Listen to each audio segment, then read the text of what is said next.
paljud meie seast midagi kardavad. Ja ei ole väga kerge öelda, et ära karda, Jumal on sinuga. Ikka kardame.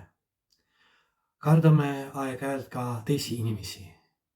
Isegi mitte sellepärast, et nad füüsiliselt midagi võivad teha meile, aga lihtsalt sellepärast, et nad võivad hakata mõtlema halvasti meist. Eriti siis, kui need inimesed on tähtsad meie jaoks. Kardame ja siis võib-olla loobume oma arvamusest. Sellepärast, et tahame olla lahked ja heatahtlikud nende inimeste vastu.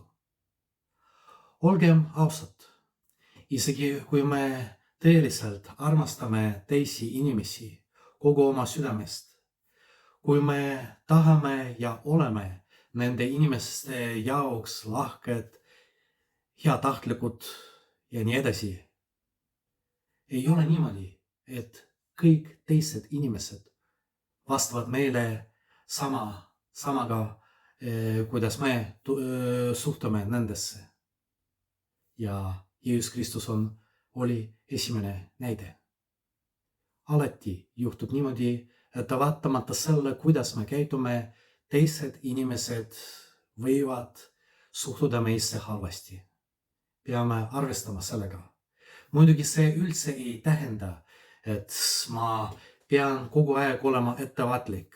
Äkki see inimene suhtub minusse halvasti ja ma ei tohi olla heatahtlik tema vastu.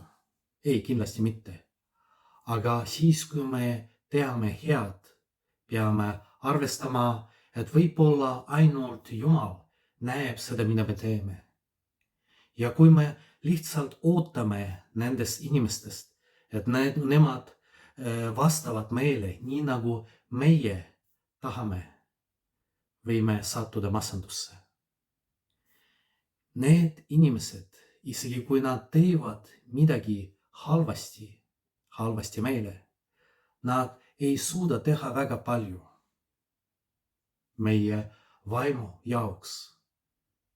Ja seepärast, kui tuleb mingi vaidlus, me peame otsustama, kas me tahame olla koos selle inimesega või tõtt on meie jaoks kõige tähtsam.